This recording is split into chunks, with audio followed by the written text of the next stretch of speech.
Menteri Rangba Ajala Conrad Sangma kasisa Jan ula lekban Sakhi lang ya jinglehniam khatduh yuk pa bakut Pope Francis a Vatican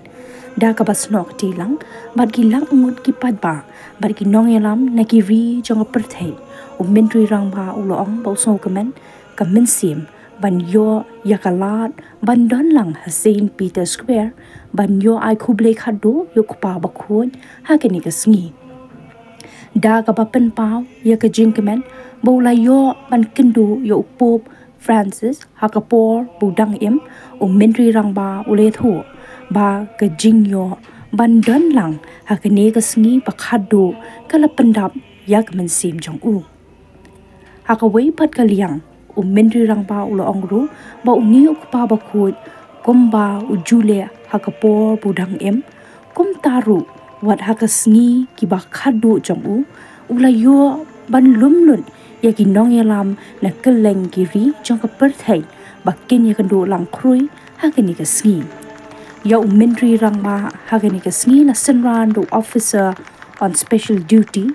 badeiru political secretary pa Daniel thank you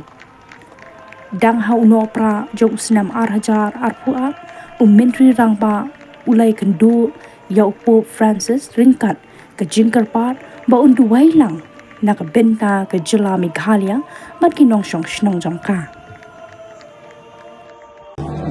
I feel truly blessed today to be part of the funeral service of Pope Francis. I had the opportunity to meet him a couple of years back, and today to be part of the funeral service is very solemn, and I truly feel very, very blessed. And today, even on his funeral, like he did when he was alive, he united people. And even today, in his funeral, he has united people. People from all over the world today have come to pay their respects to Pope Francis. We will miss him, and may his soul rest in eternal peace.